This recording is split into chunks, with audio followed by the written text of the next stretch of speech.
In 1985, a school cafeteria could serve you a lunch fried in pure beef tallow, washed down with whole milk, and finished with a brownie a parent baked in her own kitchen that morning. Today, every one of those things would break a federal rule, a state law, or a district policy. Number 11 on this list got banned outright in thousands of American schools, not because kids stopped loving it, but because it started sending them to the emergency room. And number 1, the FDA didn't just discourage it, they made it flat out illegal in 2018. These 25 lunchroom staples fed an entire generation, and almost none of them could legally land on a cafeteria tray today. Before we start, hit subscribe, because some of these you ate and had no idea what was really on that tray. Let's count down. Number 25, whole milk cartons. The half-pint carton of whole milk was the anchor of every 1980s lunch tray. You peeled back the waxy spout, and it came out rich, almost creamy, nothing like what schools pour today. A carton cost the district a few cents, and every kid got one whether they wanted it or not. Whole milk runs around 3.25% fat, and back then, nobody blinked. Then came the Healthy, Hunger-Free Kids Act of 2010. By 2012, the USDA had removed whole milk from school meal programs entirely. Cafeterias could only serve fat-free or low-fat. That little carton of full-fat milk that fueled a generation, a cafeteria that served it today would lose its federal reimbursement. The milk didn't change, the rules did, and a whole generation who grew up on the creamy stuff still swears the skim version tastes like water.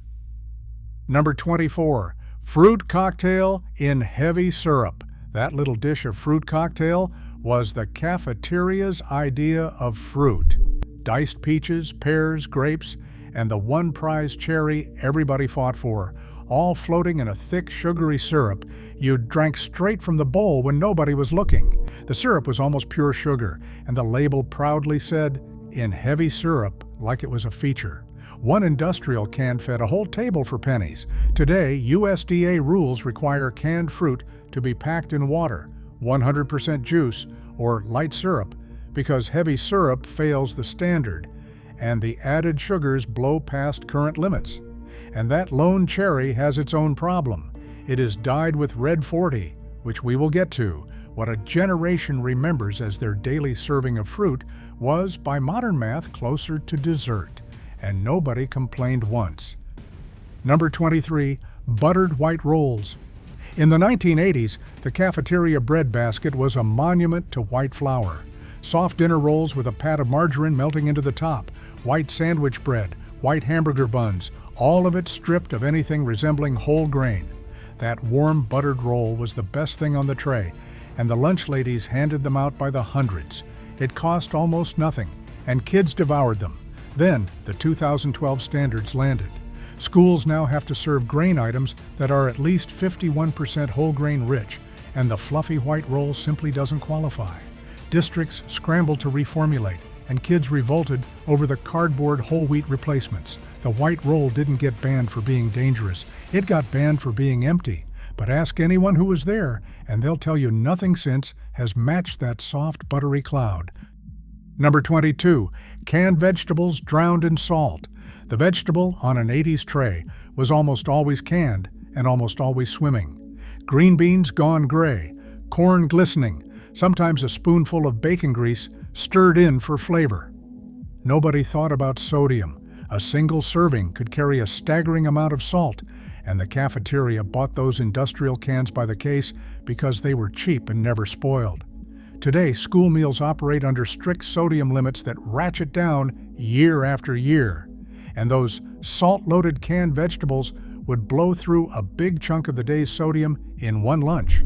Cafeterias now lean on frozen and fresh, rinsed and low sodium. The mushy, salty green beans, a generation pushed around their tray with a spork, would fail inspection before they ever reached the line. Somehow, kids still remember them fondly, mostly because they came with that buttered roll. Number 21, Sloppy Joes. Sloppy Joe Day turned the whole cafeteria into a mess of napkins and stained shirts. a scoop of saucy, sweet, greasy ground beef slapped onto a white bun, sliding out the sides with every bite. The beef was high fat, the cheap stuff, sometimes pushing 30% fat, because fat was flavor, and flavor was cheap. Kids loved it precisely because it was a disaster. But between the saturated fat, the sodium in the canned sauce, and the refined bun, the classic Sloppy Joe crashes into three separate modern standards at once.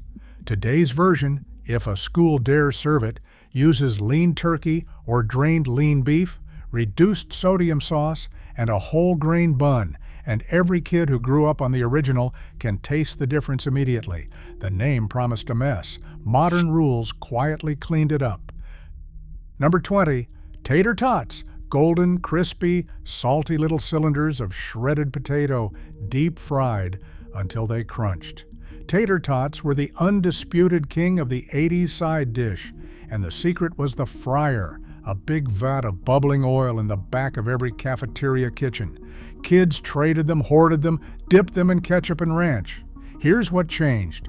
Through the 2000s and the 2010s, deep fat fryers were pulled out of school kitchens almost entirely, first by district policy and then by nutrition standards that made fried foods nearly impossible to serve.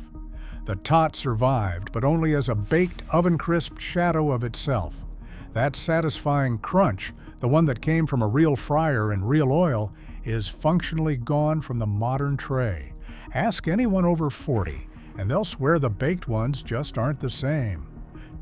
Number 19, corn dogs. The corn dog was cafeteria genius, a hot dog on a stick, wrapped in sweet cornmeal batter, deep fried, and handed over with a packet of mustard. It was portable, it was fun, and it hit every note an 8-year-old wanted.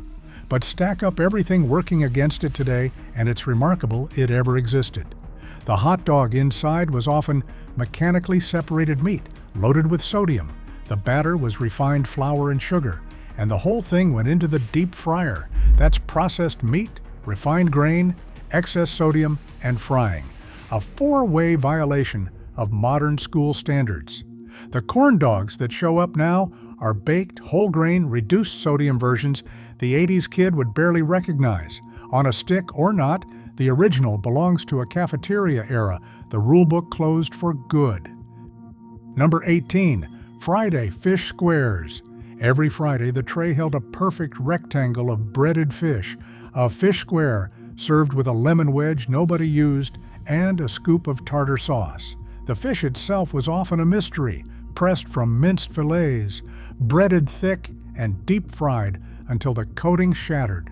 It was a public school Friday institution, cheap and endlessly reproducible.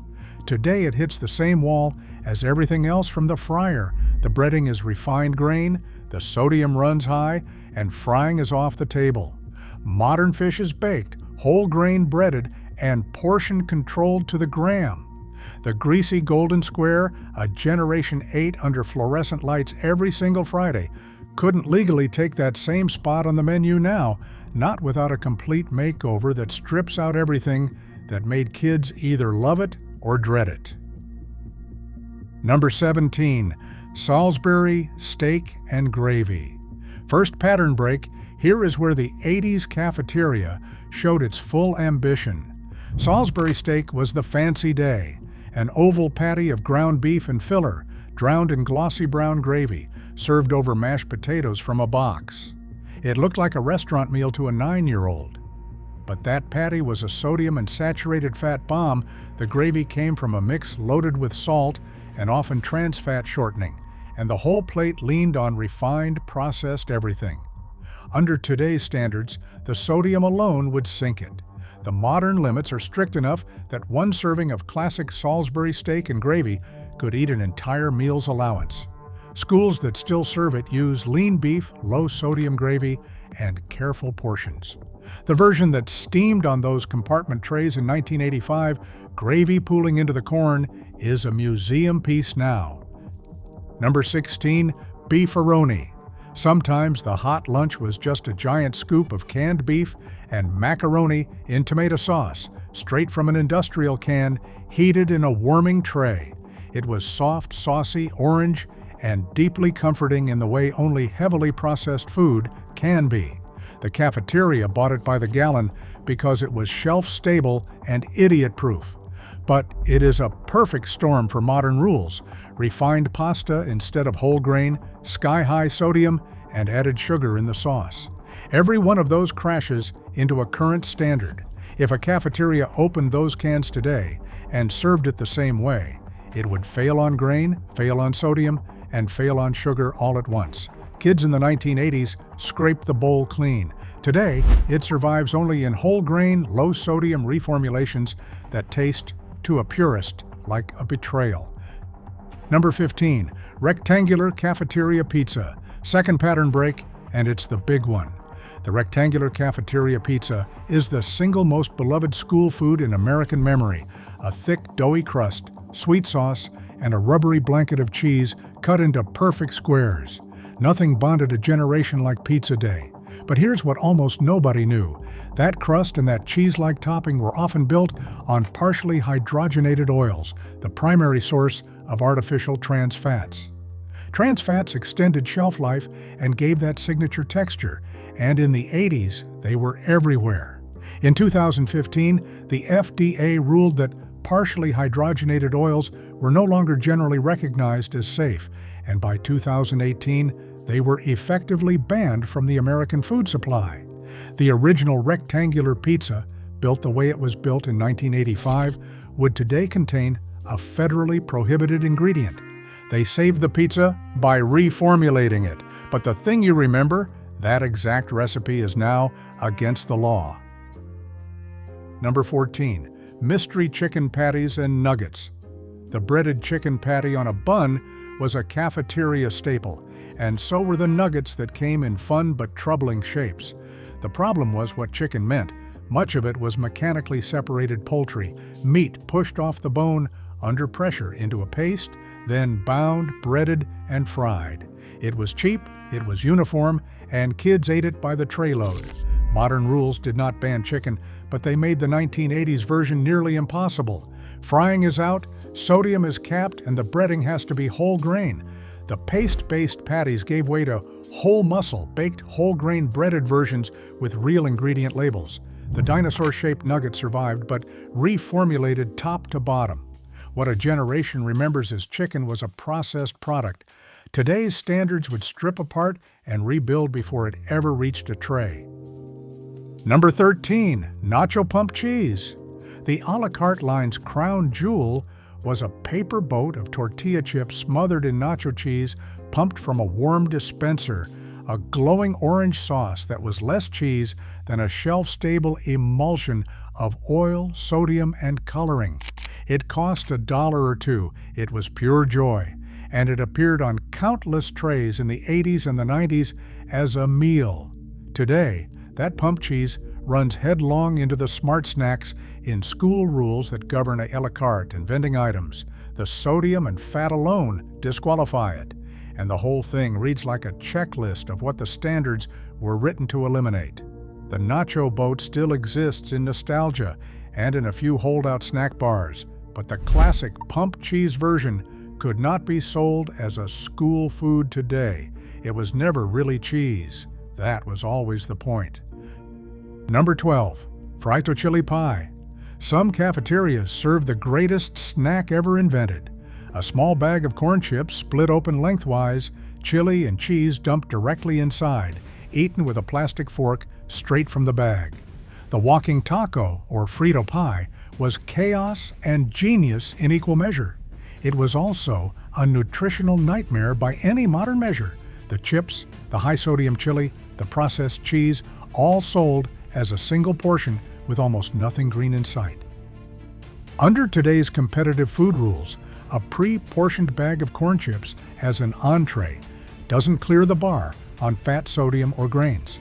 Schools that keep the tradition alive now use baked whole grain chips and lean, low-sodium chili, which longtime fans insist misses the entire point.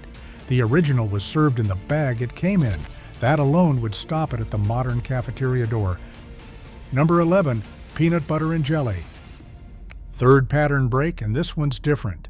The PB&J was the safety net of the American cafeteria, the meal every kid could get, the sandwich waiting when you forgot your lunch money.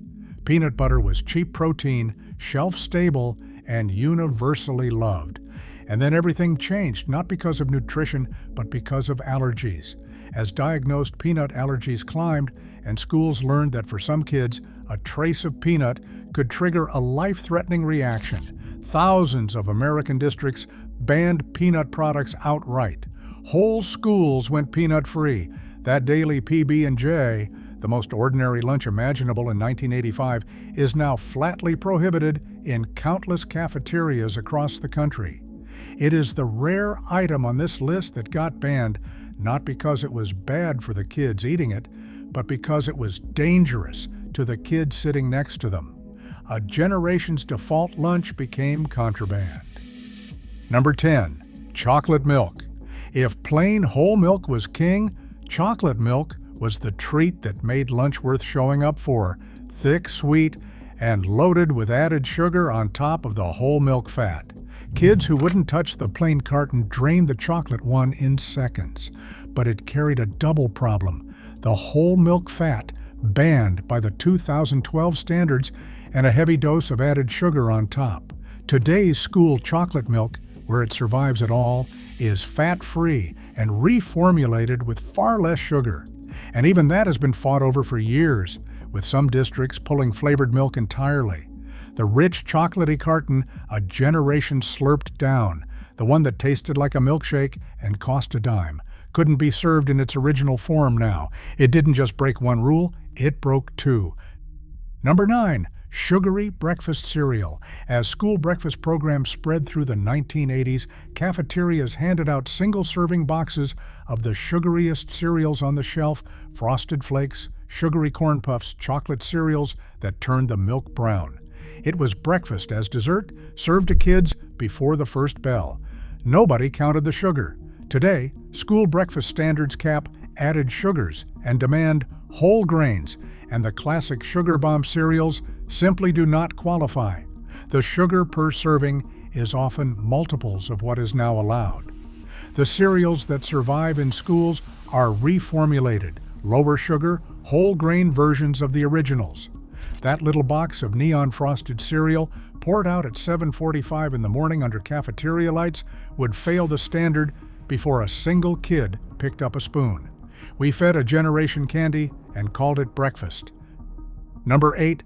Giant cinnamon rolls. The breakfast cinnamon roll was the size of a fist, wrapped in a sheet of white icing that cracked when you bit it. Warm, gooey, and enormous, it was pure refined flour, butter, and sugar, and it was the most popular thing the breakfast line ever produced. A single roll could carry more sugar than a kid should eat in a whole day.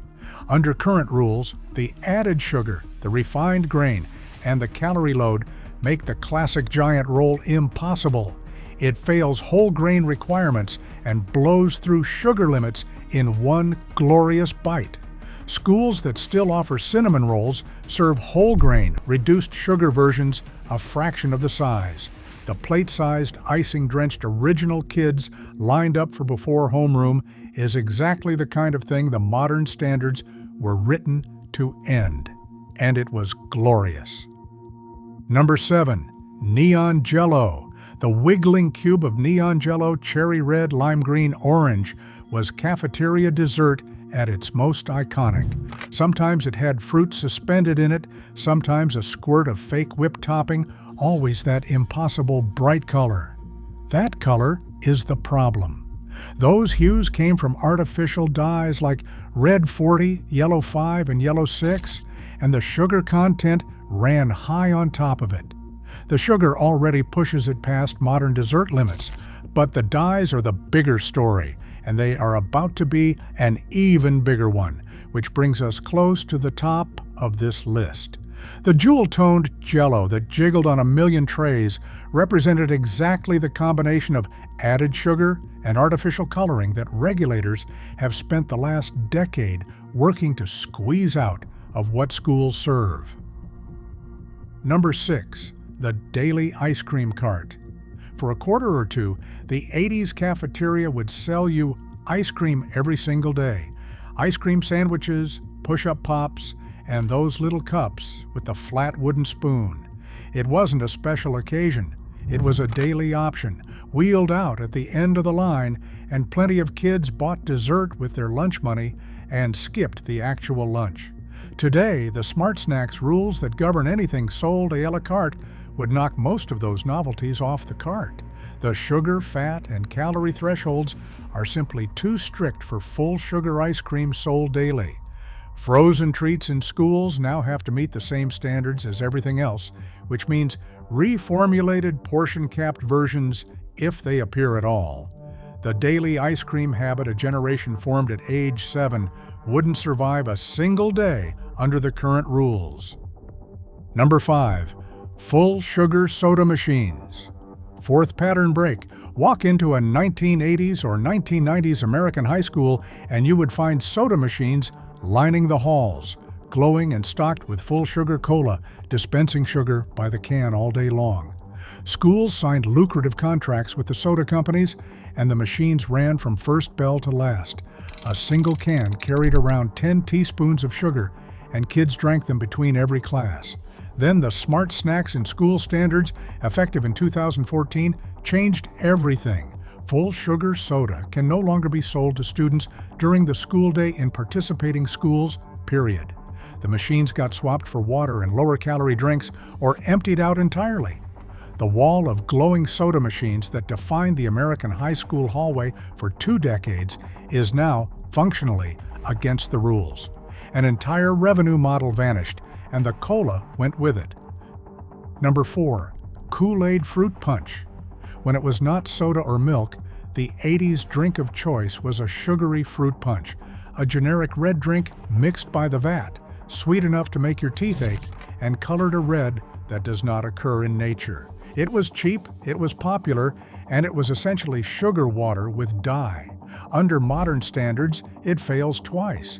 The added sugar sales passed the limits set for beverages, and the artificial coloring is squarely in the crosshairs of newer state laws.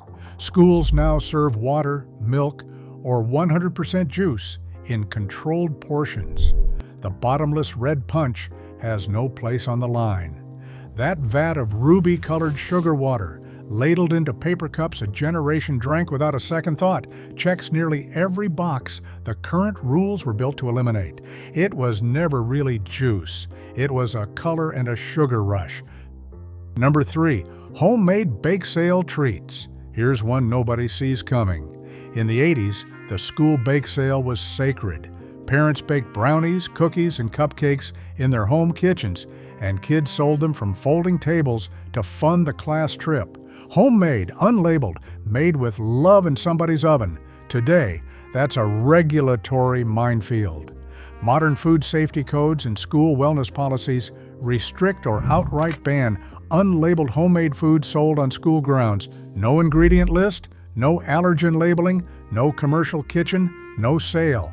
Combine that with the Smart Snacks rules limiting what can be sold to students during the day, and the classic homemade bake sale has been squeezed out of countless districts, replaced by pre-packaged, labeled, store-bought items, or moved off school property entirely. The brownie a mom baked that morning and a kid sold for 50 cents would, in many places today, be flatly against the rules. Number 2. Artificial food dyes. Remember that neon Jell-O and that red punch? Here's where it lands. For decades, American school food was colored with artificial dyes, red 40, yellow 5, yellow 6, and blue 1, in everything from cereal to snacks to desserts. In the 80s, no one thought twice. But in 2024, California passed a first-in-the-nation law banning 6 of these dyes from food served in public schools, citing research linking them to behavioral issues in some children. Other states have moved to follow. The dyes that gave a generation's cafeteria food its impossible glowing colors are now, in the country's most populous state, on their way to being illegal in schools. The bright red, the electric yellow, the unreal blue, colors so tied to 80s lunch they're pure nostalgia, are being pulled out of the American cafeteria for good. What looked like fun on a tray turned out to be a regulatory reckoning decades in the making. Number 1, trans fats. And the number 1 thing on this list is the one that's actually, literally illegal. For decades, American school kitchens fried in and cooked with partially hydrogenated oils the man-made trans fats that crisped the tots, built the pizza crust, thickened the gravy, and hid inside nearly every processed item on the tray. Trans fats were cheap, shelf-stable, and everywhere in the 1980s cafeteria. Then the science caught up. Artificial trans fat was tied directly to heart disease, and in 2015, the FDA ruled that partially hydrogenated oils were no longer generally recognized as safe. By 2018, they were effectively banned from the U.S. food supply. Not discouraged, not limited, banned. Nearly every fried and processed item a generation ate at school was built on an ingredient that is now against the law to add to food. The lunches didn't just get healthier. Part of what was on those trays became flatly illegal, and most of us ate it every single day and never knew. That's 25 1980s school lunches that couldn't legally hit a cafeteria tray today. Some got banned for the sugar, some for the salt, some for the frying, and a few the trans fats, the dyes, because the science finally caught up. Here's my question for you. Which one do you miss the most? The rectangular pizza? The daily ice cream? That impossible red punch? Drop it in the comments and tell me if today's kids are missing out or if they dodged a bullet we never saw coming. We ate all of it every day and never knew. Now you do.